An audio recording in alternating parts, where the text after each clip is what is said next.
Hi, my name is Rosica and this is the Midnight Reader, my little channel where I live on the internet.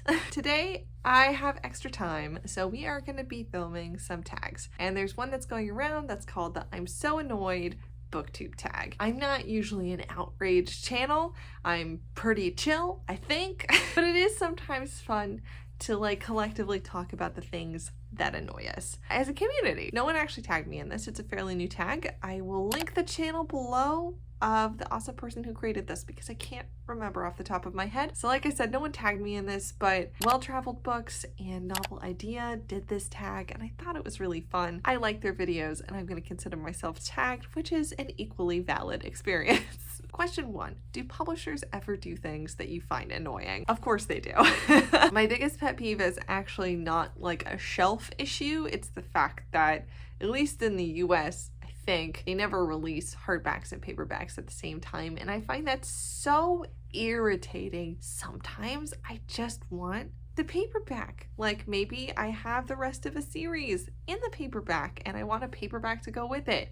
Or I just don't want to drop $35 on a book. Like, why can't we do both? I'm pretty sure other places let you do both. I think in the UK and Europe, they just release both. And there's like an unnecessarily long gap. Like, why does it need to be 6 months to a year that I have to wait? I don't want to buy your book anymore. And not that I'm buying that many books anyways, but still. Other things that annoy me are changing the size and design of like a series of books or a sequel to a book. I also really dislike step back covers. This, if you don't know what I'm talking about, because it's essentially an ad.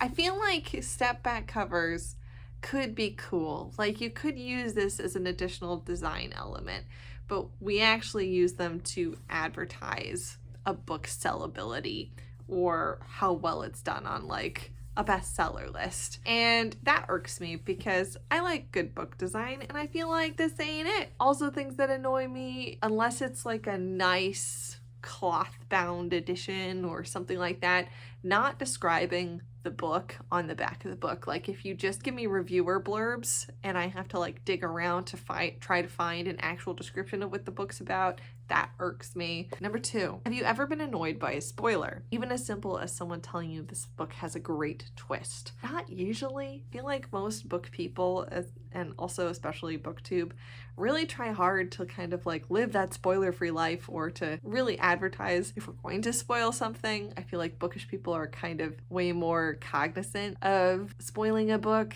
Spoilers bother me way more in film. Like if I have unexpected clips of a movie, that kind of like ruins the experience for me. I feel like if I come across a book spoiler, it's usually my own damn fault because I'm going looking for more information about said book. So more so for film, less so for books. And saying a book has a great twist, I mean, that doesn't really tell you much. I mean, I guess it takes away the spoiling of that it has a twist, but like, you don't know what it is. Maybe the twist is it started great and it turns out it sucks. It doesn't really tell you anything. I don't feel like that's really a spoiler. If you're gonna go that far to be like, oh, saying a great twist is a spoiler, then I think knowing anything at all about the book would be a spoiler for you, honestly. Number 3, have you ever been annoyed by what you discover in a little free library, a book sale, or a used bookstore? Kind of. It does bother me when I go to little free libraries and they've very clearly been used as someone's like trash can. Very clearly been someone who took every book on their shelf and shoved it, crammed to bursting with junk. That irks me a little bit because that's not really what they're for. I guess one man's trash is another one's treasure, and to be honest, that's the attitude I try to cultivate with like used and secondhand book sales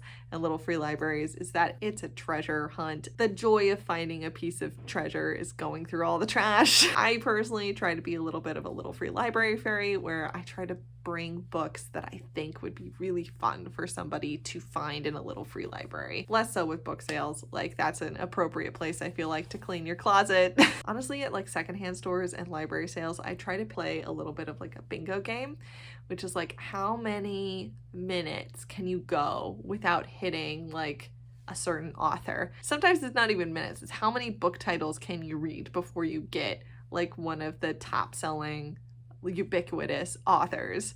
I'm thinking like Stephen King, Danielle Steele, Clive Cussler, Lee Child, Nora Roberts, all authors I don't really read, but are like endlessly available at any secondhand or used or library sale. I also have a book bingo because there's always a couple of books you always see. If I can find that book, then I win my little head game. Ones I always seem to find are The Secret Life of Bees, The Da Vinci Code, and The Girl with the Dragon Tattoo. That's at every secondhand store, sale, whatever. It's there. You can play that with little free libraries too. That's a way to just kind of make it more fun. So I guess not really. I guess that's not a huge annoyance button for me. Number 4, when it comes to short story collections, are you annoyed when there's a novella in the middle of a collection? Wait, which one's longer? Novella is longer. Okay, I understand why this would annoy people, because you're reading a collection specifically for the length because they're very short and munchable, and then in the middle of your munchable series there's a bigger meal that you didn't plan on eating because you were just snacking. I get it, it's a food metaphor. This doesn't really bother me because I don't really read short story collections. I can see how it could bother you. I feel like that's a valid complaint. Like if I'm reading something because of the length of the book and then you try to sneak in something longer, it is irritating. But also sometimes maybe you'll find something you like, or maybe that's a nice gateway to like longer books. Who knows? It's fine if it pisses you off. I think that's valid. Number 5, deckled edges. Beautiful or annoying? So I know this is a hot take, but I love a deckled edge. Okay, I just do. I know people say they're harder to turn the pages. I don't have that issue. I don't think it's anything to do with my hands. Gotta be a deckled edge up here. I know I have one. Haha. Okay, this is one of my favorite books of all time. The Sound of a Wild Snail Eating. It has a deckled edge. So here's why I don't have trouble turning the pages. A lot of people turn book pages like this. And if you turn book pages like this, you're going to hate deckled edges because it makes it harder to grab the page. I turn pages from up here. So if you turn a page from the top where there's no decal, you have no issues. So I think they're pretty, and if it bothers you, that's fair, but I would suggest turning the book from the top of the page and then sliding your finger down. And then you'll be less annoyed. You're welcome. Just doing my part. I guess that wouldn't work if you had deckled edges all the way around a book. Has anyone done that? It would kind of make your book look like a hamburger. Anyway, number 6, other people's annotations in a used book or a library book. No, in a library book. You cannot annotate library books. That makes you a shitty human being. It just does. Unless the library sold that book, in which case you're fine. In a library book, it would seriously bother me because it's not your book. Don't write in books that are not yours. In used books, I feel like it's fine. I sort of like check my used books before I buy them. I do a quick flip through just to make sure that they're not so heavily annotated that I find it distracting. So like if it's completely underlined or highlighted or written all over, I'm not gonna buy that book because it does bother me in a way that I find it kind of irritating. But if it's just like occasionally highlighted or underlines or a couple quick notes, I kind of enjoy that because it's sort of fun to be like, what made you stop to have to write down wow, And that does kind of change your reading experience a little bit because you're almost reading it with somebody else, even if it's some past human's experience. So that's kind of fun. I don't really annotate books myself, mostly because in high school, all my English teachers had us do coaching, which just means like they would print off a copy of a very difficult text, like something from Plato or Shakespeare or Dante. They would have us coach the paper and we were graded for that. So you would take your printout of the paper and you would underline, you would annotate, you would write questions, you would reply, you would coach the paper. It was a way to analyze the paper while you were reading it. Annotation to me in my personal books just feels like homework. And I'm 33, so I don't want to do homework anymore. It's not fun for me. It just reminds me of class. Just reading through a book without hesitation is my relaxation. So I just don't annotate books. But kudos to you if you do. It is a very valid and fun way to like analyze your books, understand them more complexly, and have a little bit of sticker and highlighter fun. Number 6, if there's a series or a collection of certain kinds of books and changes are made, are you annoyed or okay with it? I'm a whole ass human. I understand that sometimes you have to change like the publisher or the manufacturer, and sometimes little things happen. An example I have is this gorgeous Tea Dragon Society book. But if you look, 1, 2, 3, that third one right there is just a little bit of a darker color.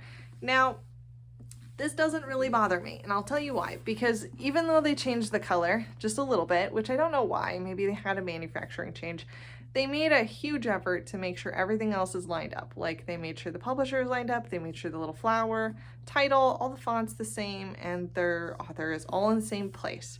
So if they had changed any of the other things, I would find that a lot more egregious. But the fact that like the color changed a little bit, I'll give you a little wiggle room if you go out of your way to make sure it still looks nice on my shelf.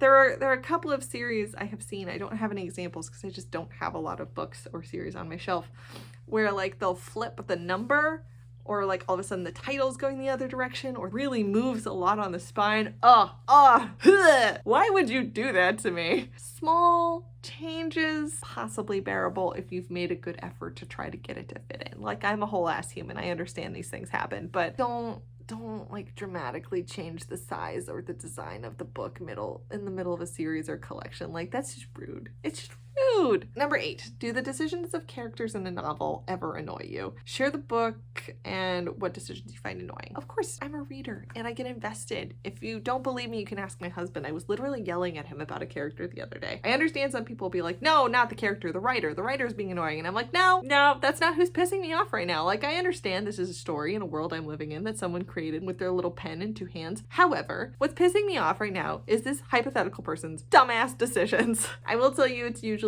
thrillers. So the ones that kind of come to mind are Survive the Night by Riley Sager and The Lion Game by Ruth Ware, because I read that one recently, so it's just on the tip of my tongue. And the decision is always this decision. It is, I just want to survive, period, full stop. Or I just want to protect this person, period, full stop. And then you get to a point in the story where like they have a very clear, logical opportunity to leave the situation for the book to just end, for the book to just be like, and then they lived their life. And that's unsatisfying for us as a reader. So instead, they're like, no, I want to go back to learn the truth or to get justice. And I'm like, I understand you need the story to continue, but it would be nice if we could do it in a way that is not completely illogical. Because if your whole driving motivator as a character is, I must survive, full stop, I must protect this human, full stop, and then you're like, well, but I'm gonna go endanger myself or endanger this human, I just want to poke you through the page, just be like, no, you're being a dumbass. But clearly it gets me like invested in the character, invested in the stories, so maybe this is why I keep reading these books, even though they mildly irritate me most of the time. Number 9, are you ever annoyed by how someone organizes their books? What do you find annoying? No. And here's why. The way your brain works to you only needs to make sense to you.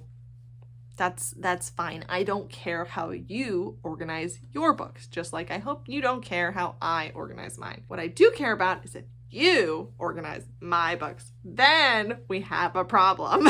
My brain needs to make sense to me. It doesn't need to make sense to you.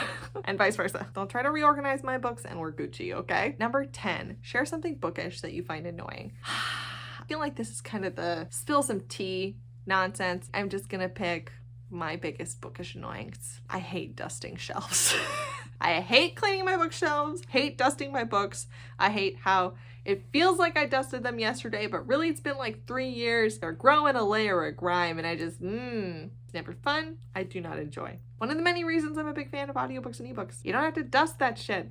Number 11, tag some friends. So I'm gonna tag some oldies and some newbies. I feel like this is a fun one. I'm gonna tag Amy's Rambles. I'm gonna tag Jay at My Quarter Life Crisis. I'm gonna tag Camilla at Hasty Books. Live your life, do the tag or don't. I don't care. Go forth. And then I'm gonna tag some channels which are either new to me or new to BookTube. Be the Book Nerd, who's hilarious, funny. She's been around a while, I just haven't seen her videos. And then I have a long line of newbies. I have Sammy Tass, I have Alex Dominia, Megan Reveal, and DS Walls. All these lovely ladies are new to BookTube and I just want to give them a tag so they can ramble about things that piss them off, because what else is this BookTube internet community for? Welcome, ladies. And that's it. That's the I'm So Annoyed BookTube tag. It's a great, fun thing to do. And honestly, not that much tea was spilled. I think we were still pretty positive around here. If I didn't tag you and you're interested in doing this tag, please consider yourself tagged. I choose you, Pikachu, okay? You don't need to be tagged in things to do stuff around here, but it is nice. As always, thank you for watching. Thank you for liking and subscribing to my little here channel, and I will see you all next video. Bye.